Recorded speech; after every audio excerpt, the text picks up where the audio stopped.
Good morning and welcome to This Week with Pastor Dino. I'm Dino and I'm so glad you are joining us here at First Presbyterian Church of Bradenton, where we are cultivating hearts for Jesus from the heart of downtown.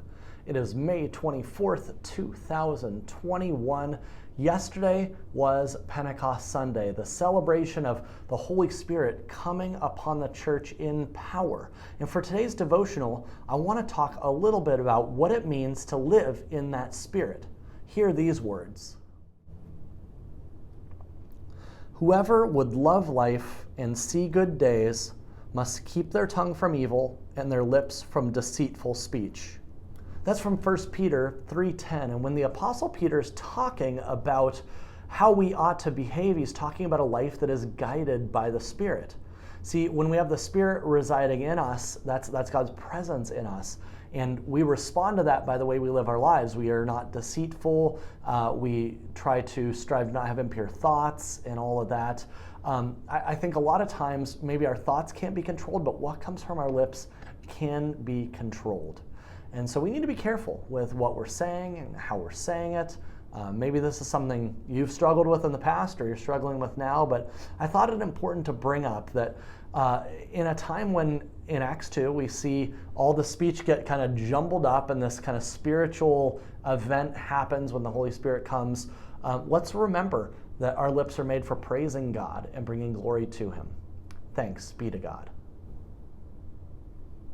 This week, the church office is open all week, but I want to give you a quick heads up with Memorial Day weekend coming up. Next Monday, the office will be closed, but you'll still get your morning show, so make sure you tune in at the same bat time, same bat channel.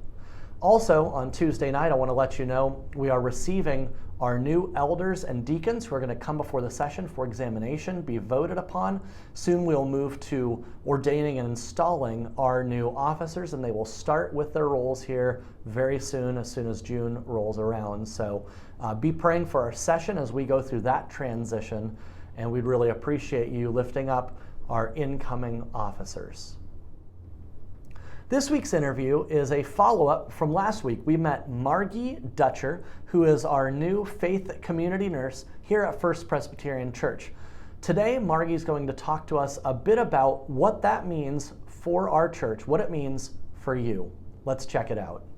I am back here with Margie Dutcher, who I interviewed last week, who is our faith community nurse here at First Presbyterian Church. We heard a little bit about Margie's life and how she got to First Presbyterian Church and really got herself into my office saying, this is something I think would benefit the church. Today, I want to talk to Margie about the details of how it's going to benefit First Presbyterian Church. So Margie, thank you for coming on back. Thank you for having me back. Absolutely.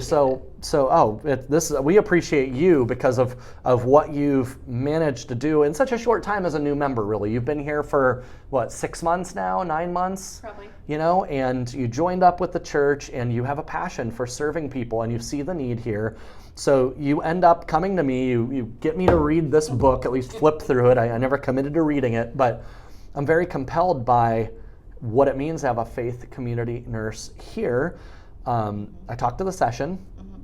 We spoke to the deacons first, actually, because the Board of Deacons kind of took the lead on getting this implemented as a support to them. The session was on board, and now this is official. Here you are. We're ready to roll out on June 6th.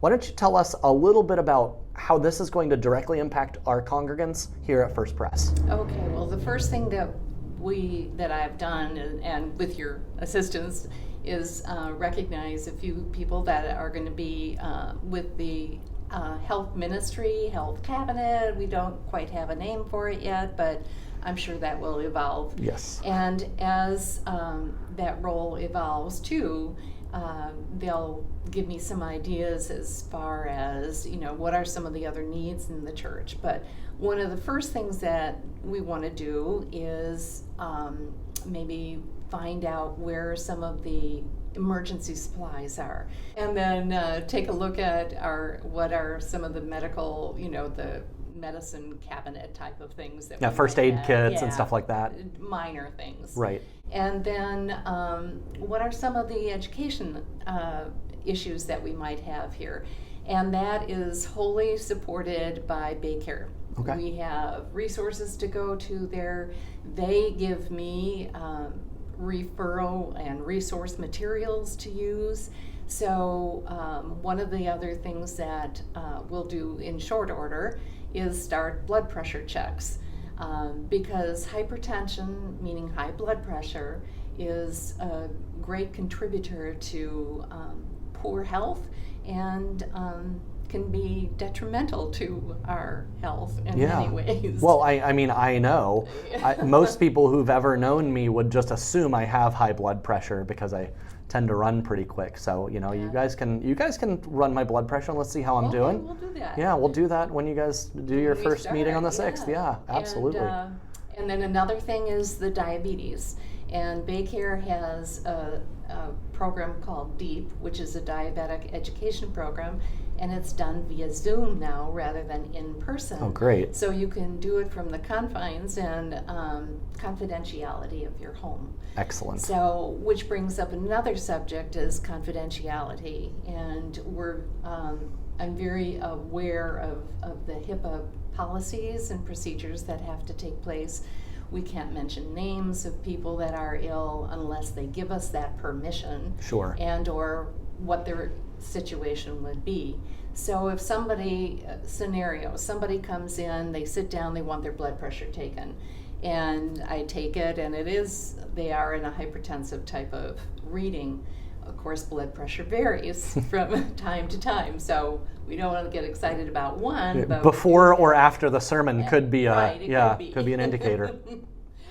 So I keep track of it and monitor it. Go and see your physician. But if somebody then comes up to me and says, I just saw so and so. Do they have high blood pressure? I'm going to say that's not up for me to say. So everything is kept very confidential. Awesome. Yeah. Yeah, that's important because there's a level of vulnerability, not only for you as the faith community nurse, taking on some of that kind of medical burden, if you will, if that's the right word, but taking on some of that medical load here at the church, but also folks coming to you, being comfortable with you all and your team, which I would assume are all going to be medical professionals. Yes. Yeah, it's not going to be like pastors sitting there. No. And this part of this ministry isn't going to go to me either. This isn't like hey, Dino, you better check in with so-and-so because they've got this issue. This is, again, like going to the doctor in that sense. In a sense, yes. The nice thing is that you and I or the other members of the leadership, if you have an issue, you're welcome to come and ask. And certainly I'm a nurse, so I don't have a lot of the in-depth knowledge that a physician might have, but it's also a collaboration then with another medical professional, asking them, getting some good resources and referrals and education to be able to hand off then to the person that has come forward. Right. So in that sense, it's not going to be like going to a free doctor's visit at church or anything like that. That's not the intent. But a lot of times we get these questions like, hey, I just kind of heard these words at the doctor, or I got this diagnosis, or my family got this diagnosis. I don't know what to make of it. Could you help me sort through some of that stuff? You're going to have not only the educational resources, but the ability to point them in the right direction as well. Correct. Yeah. And another area too that I have found is that oftentimes we, as maybe what I like to call orphan seniors, people that don't have their family right at hand that could go to an appointment with them, the ability to go to an appointment with somebody and then provide information to the family in words that they can understand. Sure. Because sometimes when you're in a doctor's office, and I'm even one of them, you're there and they say, do you have any questions? And you go, You have a million questions all at once and right, you can't get one then out. You can't get them out, and Right. then you get home and you go, I forgot to ask this. Sure. So, I can be a resource for people and for their families, given permission to speak with them. Yeah, that's just fantastic because I know a lot of folks in our community here in Bradenton, they're in that boat. And like you said in the last interview last week, when people are in crisis, medical crisis, they often will come to the church. They'll turn to the church. For us to be able to have that resource available here is just such a blessing. I think it's really going to be a game changer for First Presbyterian Church in Bradenton. So I just appreciate so much that you've been a part of it and been a part of getting it into the forefront of our church here. So why don't you tell us a little bit about the meet and greet event, which is going to be June 6th. We're going to have it before and after the 11 o'clock service. So from that 10 to maybe 10:45 hour, and then again at noon, maybe 12 to 12:30, depending on who shows up. But why don't you tell us a little bit about that? I will be there before the 11 o'clock, in between the services, and then after the 11 o'clock if you have some questions. I will have some information from Baycare as far as what the Faith Community Nurse program is about. There's a brochure that is produced. And then members of the team, if they're available, they will also be there too, so you can meet them too. Margie, thank you so much. We look forward to seeing you on the 6th. Thank you for what you're doing for our church, and just God bless your ministry as you guys get started. Well, thank you for hearing and saying yes to God's call for me too. In terms of online programming, we've got Wednesday night, 7 p.m., the ABCs of Faith with Larry and I. We're all the way up to the letter T.